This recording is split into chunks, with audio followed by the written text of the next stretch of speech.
Hey guys, it's Miss O. Here is the sketch that we just did together. And now I'm going to take a piece of design paper and put on top of it, and I'm going to be fancy in terms of loose with my hand to create a second. Remember I told you in the last video that this particular face can be anything. She can be turned into super high-end design. She can be turned into street style. So I'm going to take these same details and change them slightly so that you can see how you don't have to always start from scratch. So here I am tracing really quickly and capturing slightly different details. So on the eye, what I've done right now, the right eye is bigger, the left eye is smaller. Put in the comma.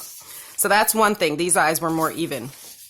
Now I'm going to go in ahead and do the brow. I'm going to make it a little higher than what it originally was.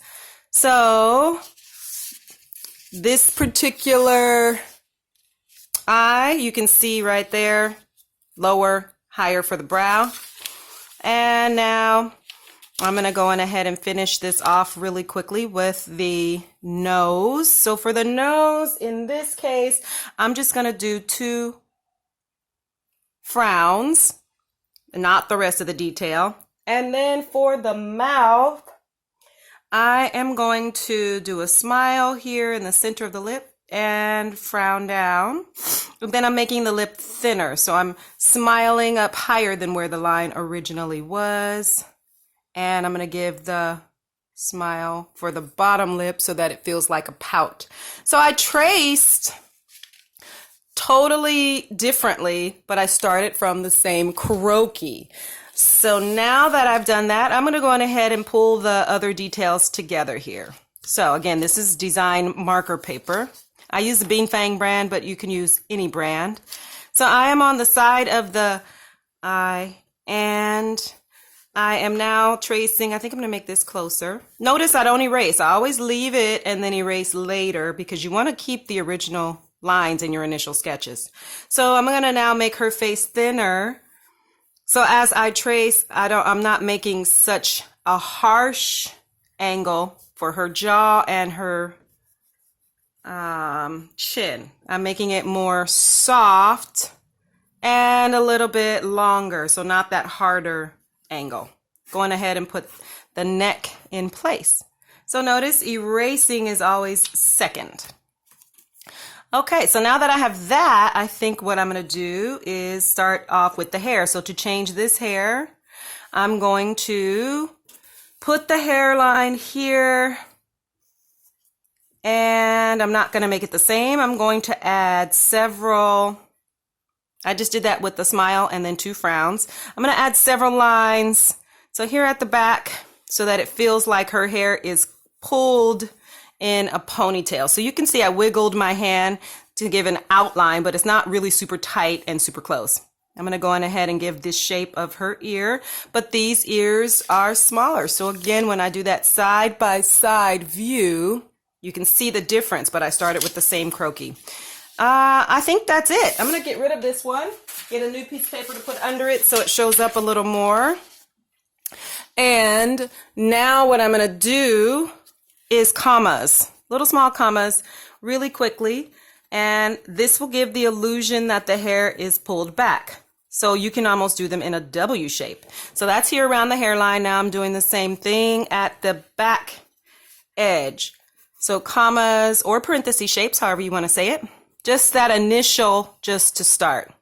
Now I'm going to do a little bit thicker. So here for the eye, these are those same shapes. I'm just going in a little bit thicker for the brow. And now I'm going to darken the top of your eye. I'm going to put a frown for the lid. Same thing here. Darken, give her some makeup, put a frown. I think, yeah, maybe a little tiny bit thicker for the brow. And notice I stopped just a little bit past halfway.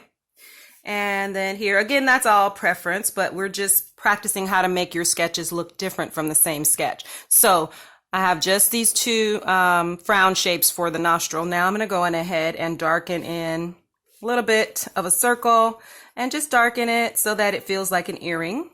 Circle, and then just darken it a little bit. And I typically keep my shadow on the right side of the paper so that I can move quickly. But of course, you can do it either way, shadow on the left or the right. Now let's just darken a little bit here, a little bit, and then I'm extending. So a little longer, that's lighter. And that's about it for this side. Now, darker here. I'm going right on top of the initial, and it's almost like an M or a W movement that I'm making. And then now longer, and it's lighter for the longer because we still want to have that halo right here in the center, that feeling of light being reflected. Okay, I'll repeat the same here. So a little darker, the darker ones are shorter. That just gives that feeling of that's where the hair is being combed back. And then here on the outer edge, darker, kind of that M or W shape. And then now I'm going to go on ahead and lengthen it. A little longer here coming toward the front, and a little longer from the front going toward the back. So I'm just going right on top with these same types of shapes. But the idea is to feel like the hair is slicked back. Okay, I'm going to darken a little bit more here on the right side, right there. And then I'm going to darken a smidge more on the left, right there to cover up that initial hairline. Okay, so now that I have that, I'll darken again, round two, just pushing really hard. That M or W shape, just fill that in really quickly. And here as well, we need a little more. And maybe some down here on the right and on the left. So now that that has been done, I think I can just take my finger and start to smudge. So as I smudge a little tiny bit, it just starts to feel a little bit more full. All right, maybe around 3 little longer strokes, and that would be it. So that it doesn't feel so empty and so white. We don't want her to feel like she doesn't have hair.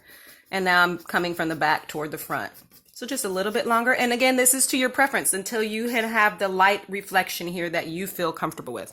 So now that I'm done with that, I have my smudges on my hand. I'm going to go on the right side of her face, underneath that brow, smudge that a little down the cheek, down the right side of the chin, and down the neck.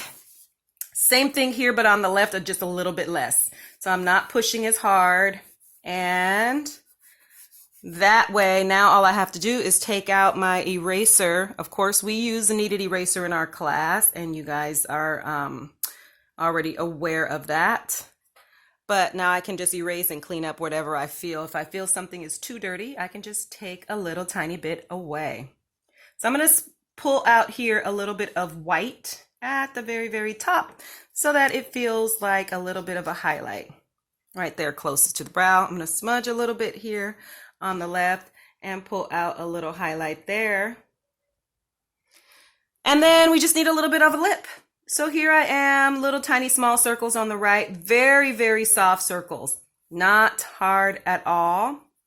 And a little bit underneath this dividing of our lip and here at the bottom. All right, so now that I have that done, I also have a smudge tool because the lip is smaller than my fingers. I have a tool here. Let me just pull it out. So I'm going to smudge here with my smudge tool just so that I don't dirty the whole entire thing. So this little smudge tool you can purchase, but it gives you a chance to be able to spread in smaller spaces your shadows from your lead. So that is my little smudge tool here. And I am almost done. I think for a little contrast, what we'll do, and again, the whole purpose of this was to take the initial sketch and make it look different.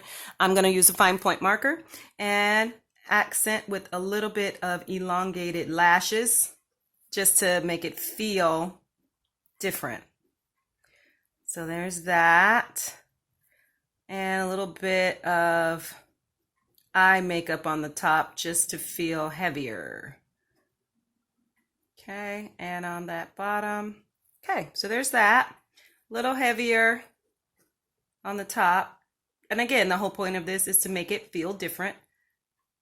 Because then now you can take this concept. I'm going to go and put a dot in the center You can take this whole concept, and now I'm going to take some lead from the pencil and blend that. So I'm just making it feel a little tiny bit, little small circles here, little tiny bit smudged in. So now that you've done this, it's basically black and white. When you put the clothing on your croquis, here I am doing the same thing. I'm going over it with little circles just to blend it and soften it. Same on the outer edges and same on the inside. But you can take your croquis and then color the clothing so that you have now combo of black and white with the skin tones, but you can still see there's a shadow side on the right and there's a lighter side on the left. Oh, also, let's get that little tiny smudge. I forgot. Well, I don't have to, but I could just smudge a little bit underneath the nose just for some consistency. So I'm going to use that with my smudge tool again. Here's my tool. And that's it. You can keep going, but the whole point of this is to be able to take what we would consider a basic sketch and change it. So you're not starting from scratch all over again. All right, that's it for now. Hopefully you guys are doing well, and I'll see you next time.